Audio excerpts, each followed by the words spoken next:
Le Grand Matin Week-end, 7h-10h, Maxime Liédo. Et des perturbations, elles se déroulent aussi du côté de la politique avec Sébastien Lecornu et sa stratégie des petits pas.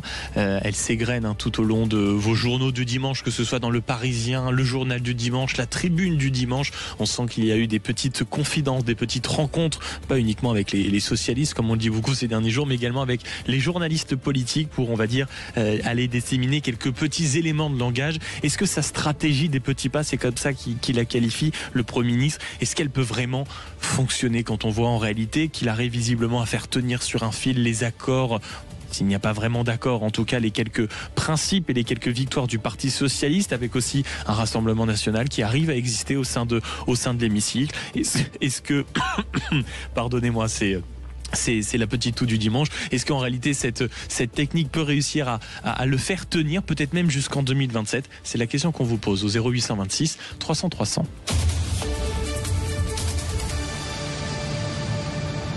Et pour en parler, comme chaque dimanche, j'accueille William T. Bonjour. Bonjour. Merci beaucoup d'être avec nous, président du think tank Le Millénaire, classé plutôt à droite. Et bonjour Nicolas Corato. Bonjour Maxime. Ravi de vous retrouver, président fondateur du think tank Place de la République, disons plutôt à gauche. C'est vrai que cette question, elle peut sembler un peu accessoire quand on regarde tout ce qui se passe en politique, et d'un côté, n'est-elle pas essentielle? Je le disais, le Premier ministre est absolument partout, indirectement dans la presse ce matin, et on vous pose cette question au 0826 300 300. Est-ce que sa stratégie des petits pas peut-elle vraiment fonctionner? Qu'est-ce que vous en pensez autour de la table? Je me tourne peut-être vers vous d'abord, William T. Comment vous regardez la méthode du Premier ministre? Habile, non?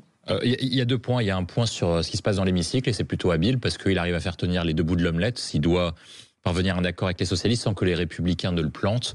Et pour l'instant, ça marche plutôt bien parce qu'il arrive à trouver le plus petit dénominateur commun, notamment du fait que et le Parti socialiste et les républicains ne veulent pas retourner aux urnes et veulent éviter une censure et donc une dissolution. Donc plutôt là, ça fonctionne. Là où moi je mettrais un bémol, et je pense que ça va être ça son point essentiel, c'est de tenir à la fois ce qui se passe dans l'hémicycle dans l'opinion publique. Parce qu'en fait, ce qui fait chuter Barnier, ce qui fait chuter Bayrou, c'est pas l'hémicycle, c'est pas le RN qui se retourne, c'est pas le PS qui se retourne, c'est l'opinion publique qui se retourne, qui considère que le budget n'est pas un bon budget et qu'il faut censurer le Premier ministre. C'est ça qui fait tomber c'est ça qui fait changer d'avis Marine Le Pen et qui a conduit à la censure de Barnier, et c'est ça qui a fait tomber François Bayrou. Or, moi, je pense que le problème de Lecornu, c'est qu'il a très bien commencé en termes d'opinion publique, que distiller des conseils dans la presse ne fait pas changer l'opinion publique, et qu'il a besoin d'expliquer aux Français que son budget est quand même un bon budget. Et tout son point est celui-ci, c'est qu'il doit expliquer aux Français qu'il vaut mieux un mauvais budget plutôt que pas de budget du tout. Je pense que pour l'instant ça passe, mais qu'au fur et à mesure de certaines lignes socialistes de plus en plus dures, je pense que ça risque de craquer un moment ou un autre. Mais en réalité, quand vous dites c'est l'opinion publique, rappelez-vous François Bayrou qui lui avait essayé à bout de souffle, quasiment c'est le cas de le dire, de jouer l'opinion publique. Est-ce que Nicolas Corato, ça peut marcher avec Sébastien Lecornu? Est-ce que là, au contraire peut-être d'un François Bayrou qui s'était trop concentré sur les Français, dans le sens où il avait essayé de leur parler davantage qu'à l'Assemblée, et est-ce que ça peut marcher cette méthode Lecornu, la méthode des petits pas? Alors, la différence peut-être avec ses prédécesseurs, c'est que Sébastien Lecornu, c'est pas son budget qui sera voté à l'issue du processus parlementaire pour la première fois. C'est le budget voté par le Parlement, mais décidé par le Parlement. Vous parlez de petits pas, Sébastien Lecornu en a fait un très grand en renonçant au 49.3. D'une certaine manière, en renonçant au 49.3, Sébastien Lecornu, il donne la main au Parlement. On change quasiment de régime politique. On s'en aperçoit pas, mais depuis 1958, c'est la première fois qu'on a une Assemblée nationale qui est aussi libre de ses mouvements et de ses décisions qu'aujourd'hui.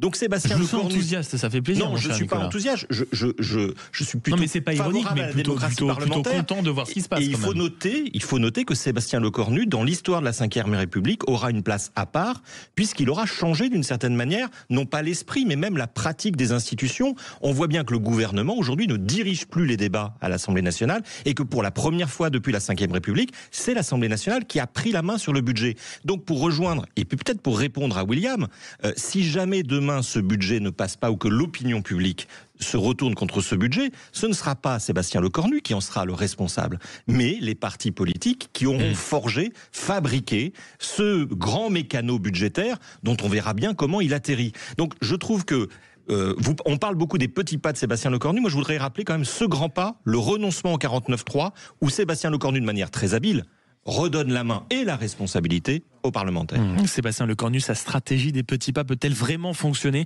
C'est la question qu'on vous pose sur l'application, les réseaux sociaux et le site sudradio.fr. Pour l'instant, vous êtes plus de 85% à penser que non, cette stratégie ne pourra pas marcher. Mais venez également dialoguer avec nous sur ce sujet jusqu'à 9h au 0826 300 300. Vous évoquiez le Parti socialiste à l'instant, mon cher Nicolas, dans les différents indiscrets, dans les différentes confidences d'une certaine manière que le Premier ministre fait à la presse ce matin. Il dit j'ai parfois du mal en réalité, ou le Parti socialiste a parfois du mal à faire exister, à faire vivre les avancées obtenues. Est-ce que c'était pas une critique plutôt fondée, ça? C'est-à-dire que malgré ce grand pas, comme vous venez de l'évoquer, mon cher Nicolas, il a du mal en réalité à s'en réjouir, un peu l'enfant insatisfait, le Parti socialiste. Mais ça a toujours été le cas des partis réformistes, qu'ils soient à droite comme à gauche.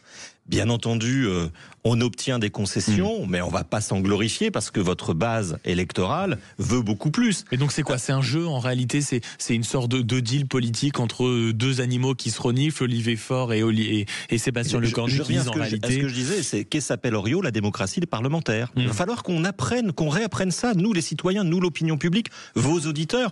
Oui, c'est vrai que ça fait brouillon dans l'image que ça renvoie mais c'est le fonctionnement de la plupart des parlements en Europe, dans les démocraties occidentales. Sans être brouillon, on peut se dire, et déjà que ce n'est pas forcément des thématiques évidentes à suivre, William T, on peut se dire peut-être quand on regarde ce spectacle, mais qu'est-ce qui est en train de se passer? C'est-à-dire que nous, déjà, commentateurs, analystes, parfois acteurs de cette vie-là, on a du mal à raccorder tous les fils à l'intérieur de notre petite tête. Je me mets à la place de ceux qui regardent, on se dit... C'est incompréhensible. C'est-à-dire que le RN n'aurait pas le droit de voter des résolutions avec les voix des autres. Parfois, LFI a le droit de voter des surtaxes sur les grands profits avec le RN. Et par contre, quand il s'agit du Parti socialiste, des nouveaux impôts, là, ça choque aussi. Je veux dire, ça peut être un peu illisible, non, William T? Moi, je pense que la première difficulté pour les électeurs, c'est les incohérences de certains partis. Lorsque vous avez notamment lorsque vous avez quelqu'un comme Gabriel Attal qui dénonce en janvier 2025 les accords d'Alger, puis au final ne vient pas voter la résolution dénonçant les accords d'Alger. Je pense que ça pose un premier problème.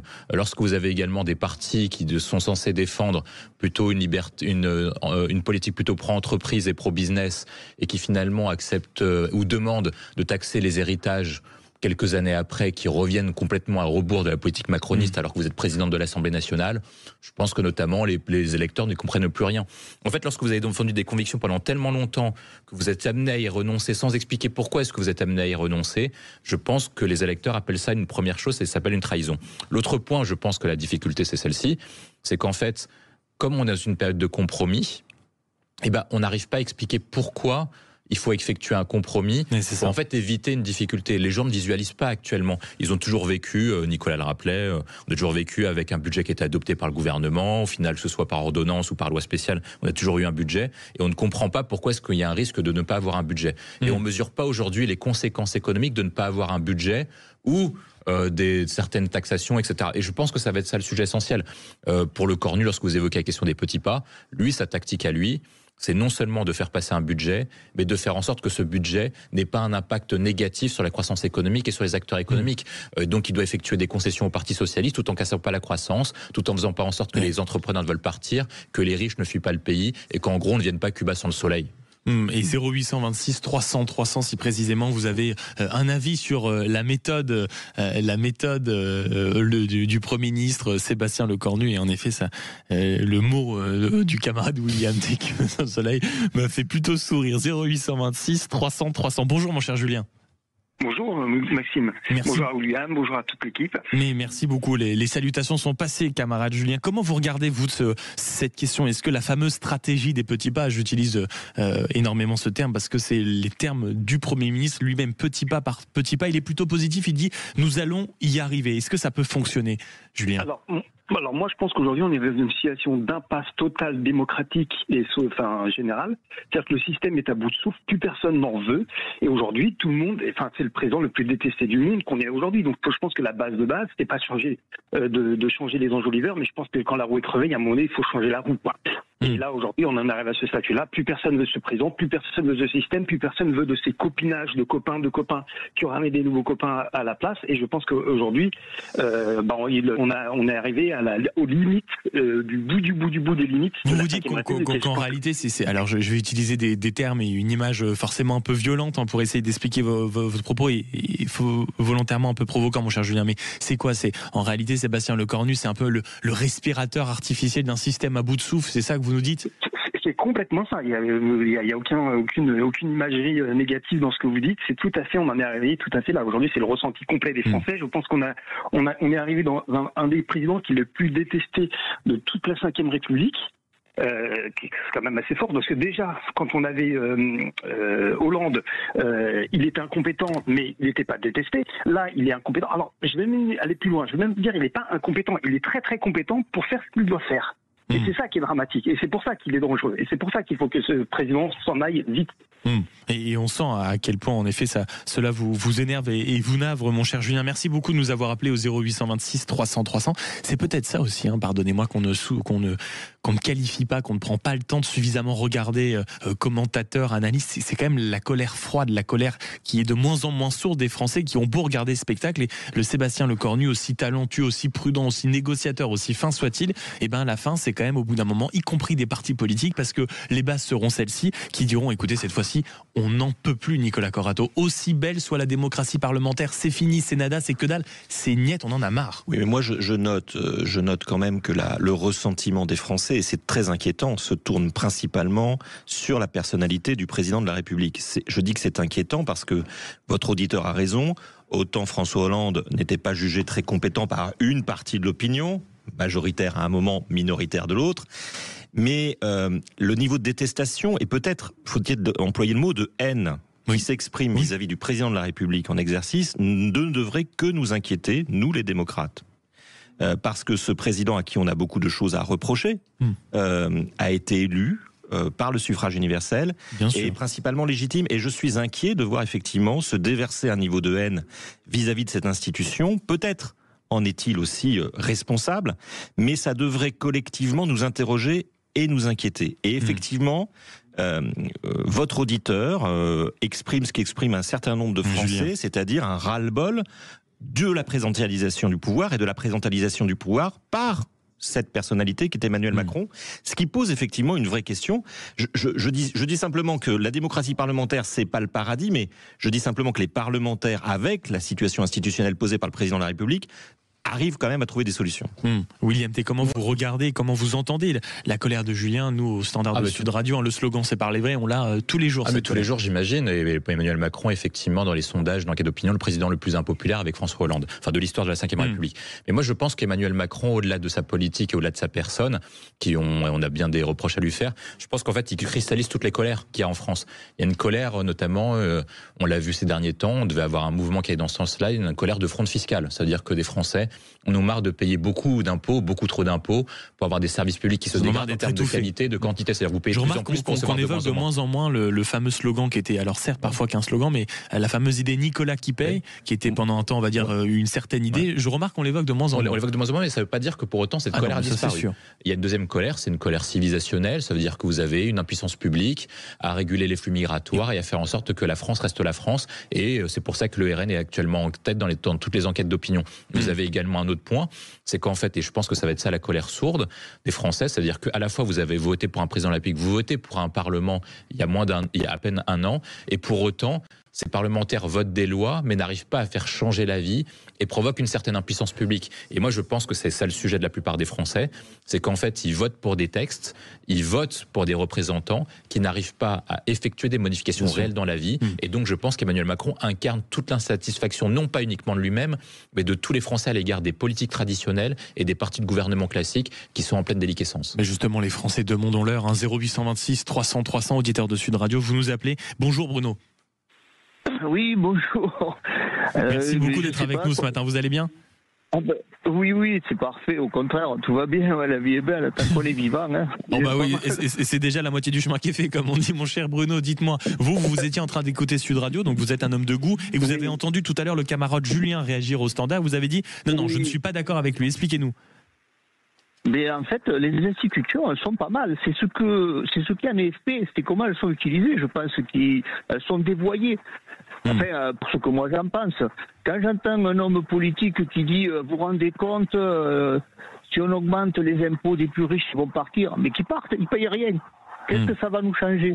Non, vous savez, on va pas faire le débat ici, mon cher Bruno, mais ce sont des débats qui sont maintes fois contestés. Mais sur cette idée, je comprends ce que vous voulez dire. Poursuivez. Ben oui, et vous voyez Monsieur Arnaud LVMH vendre le luxe made in Pays-Bas? Non, mais enfin, partir en Belgique comme il avait fait pendant un temps, et quand on avait vu certaines personnes s'en réjouir, ça n'avait pas fait énormément de bien à l'économie française non plus. Non, mais ça n'avait rien changé, puisque en fait tous ces magasins de luxe, ils les déplacent pas. Ils les déplacent pas. Ces bénéfices, ils les déclarent toujours au même endroit. Donc non, je pense que notre système est pas mal. Hein. Je pense que après le discours des hommes politiques, c'est toujours pareil. C'est ce que disait notre ancien grand Chirac. Hein. Les promesses, ça engage ceux qui y croient. Hein. Oui, c'est ça. Et vous dites c'est davantage peut-être un défaut d'institution et donc parfois un défaut d'homme en réalité plutôt que le problème d'institution qui est plutôt bien fait dans notre pays. Merci beaucoup de nous avoir appelé, mon cher Bruno, 0826 300 300. Et derrière la question de Le Cornu et ce qui se passe en réalité dans l'Assemblée nationale, dans l'hémicycle, c'est la perspective de 2027 à la une de la Tribune, et on en parlait, on en débriefait aussi tout à l'heure. C'est la perspective de 2027, 500 jours avant l'élection présidentielle. On se dit que ça va être long, très très long, et peut-être aussi qu'à un moment Sébastien Lecornu, aussi habile soit-il, tombera parce que cette échéance et cette perspective existe. Et vous vouliez notamment réagir à ça. Bonjour Samy. Bonjour Maxime. Comment allez-vous en ce dimanche matin? Matin pluvieux, matin heureux.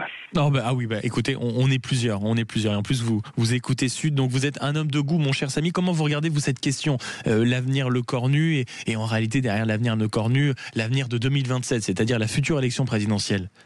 Alors moi, l'avenir de Sébastien Lecornu m'importe peu parce que c'est l'écume du jour, il va pas rester longtemps au poste.